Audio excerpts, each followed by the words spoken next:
Point related. अगर तय करना है तो फिर बोल के देख लेना, कोई भी एक का भी होता है।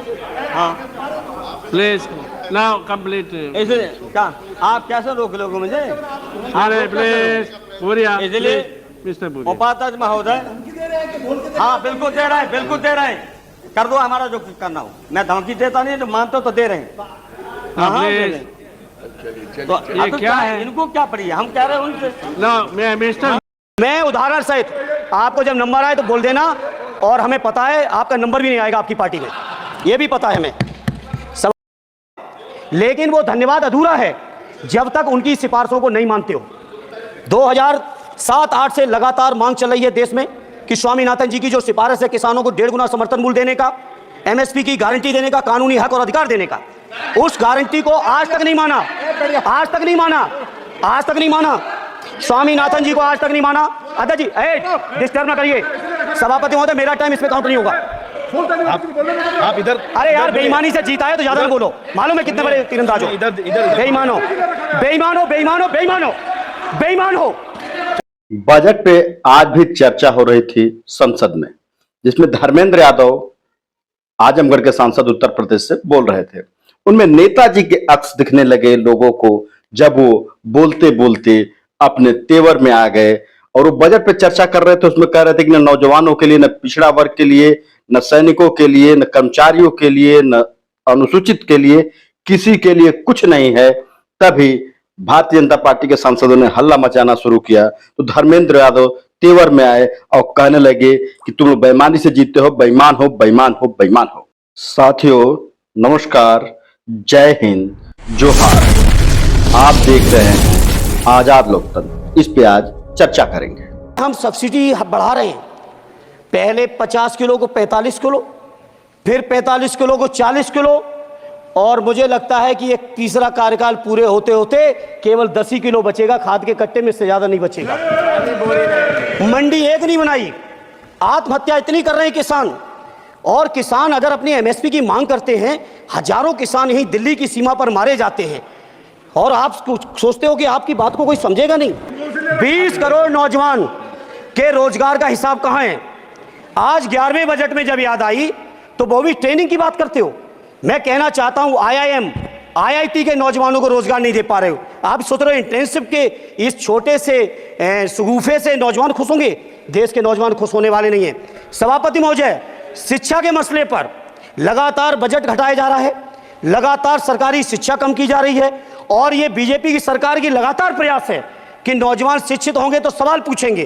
देश की JNU से लेके BHU से लेके MU से लेके जितने बड़े संस्थान हैं, सारे संस्थानों को बर्बाद कर दिया है। एक भी दलित, एक भी पिछड़े, कहीं आपका वाइस चांसलर नहीं है।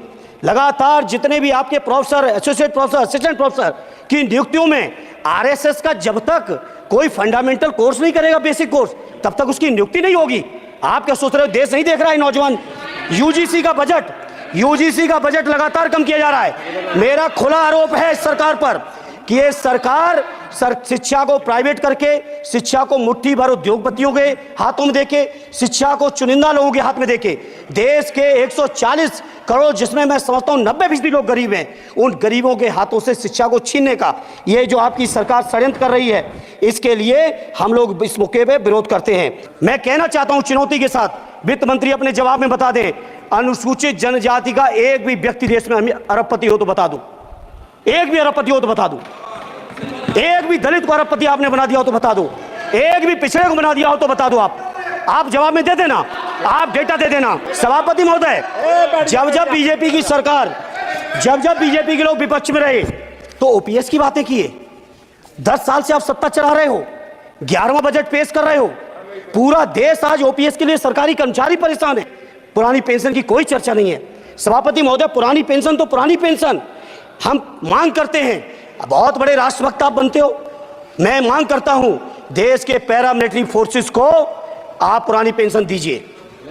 मैं मांग करता हूं, आप राष्ट्रभक्त हैं ना, सीमा पे जो सुरक्षा कर रहे हैं, जो शहादत झेल रहे हैं, मेरी मांग है कि आप उनकी ओपीएस दीजिए। अब कानूनन मंडल आयोग लागू हो गया तो कैसे पिछड़े और दलितों को रोकें? तो संविदा कर्मी की प्राइवेट कंपनी, प्राइवेट आपने आउटसोर्सिंग कर दी। आउटसोर्सिंग के कारण से देश के सारे दलित, सारे पिछड़े, सारे आदिवासी आपकी सेवाओं से बाहर हो गए, उनके पास कोई कानूनी हक नहीं। तो ये जो आरक्षण को खत्म करने के तरह तरह के जो आप लोग षड्यंत्र अपना रहे हो, इस षड्यंत्रों को देश का जनमानस पूरी तरह से जान भी चुका है, पहचान भी चुका है। अकेले उत्तर प्रदेश में 1000 से ज्यादा शिक्षा मित्र आत्महत्या कर चुके सभापति महोदय। समाजवादी पार्टी के आजमगढ़ से सांसद और अखिलेश यादव के भाई धर्मेंद्र यादव ने मोदी सरकार को खूब खरी खोटी सुनाई। बजट 2024-25 पर चर्चा के दौरान धर्मेंद्र यादव ने कहा कि इसमें कुछ भी नहीं था और इसमें सभी वर्गों की उपेक्षा की गई है। सपा सांसद ने बजट पर बोलते हुए कहा कि सरकार ने किसानों के लिए इसमें कुछ नहीं किया है। वो बोरी का वजन घटाते जा रहे हैं और कह रहे हैं कि सब्सिडी हमने बढ़ाई है। पुरानी पेंशन को लेकर के उन्होंने कहा कि कर्मचारियों को पुरानी पेंशन चाहिए, इस पर कुछ नहीं कर रही सरकार। आगे उन्होंने अर्धसैनिक बलों को पुरानी पेंशन देने का प्रस्ताव रख दिया सरकार के सामने। उन्होंने कहा कि शिक्षा का बजट कम करते जा रहे हो, यूजीसी का बजट कम करते जा रहे हो और शिक्षा को निजीकरण, निजी हाथों में देने की ये साजिश चल रही है। उन्होंने यूनिवर्सिटियों की बात की कि परिसर में न कोई एसोसिएट प्रोफेसर न असिस्टेंट प्रोफेसर जो नियुक्तियां हो रही हैं, तो उन्होंने कहा कि इसमें उन्हीं को भर्ती दी जा रही है जो आरएसएस का प्रशिक्षण लिया हो। आगे उन्होंने बताते हुए कहा कि कुलपतियों की जो नियुक्ति हुई है उसमें आरएसएस के लोगों को वरीयता दी गई है। ये आरोप लगाते हुए उन्होंने कहा कि बीएचयू जैसे, जेएनयू जैसे, इलाहाबाद यूनिवर्सिटी जैसे कैंपसों को शिक्षा के लिए नहीं, उनको ध्वस्त किया जा रहा है, बर्बाद किया जा रहा है।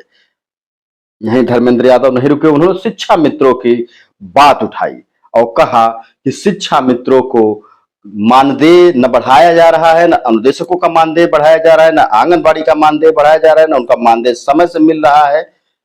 शिक्षा मित्रों को अस्थायीकरण की बात भी धर्मेंद्र यादव ने अपने भाषण में की।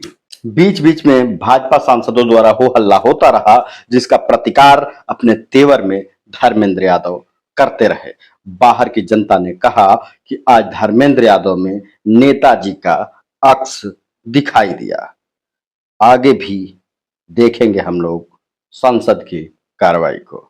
जय हिंद,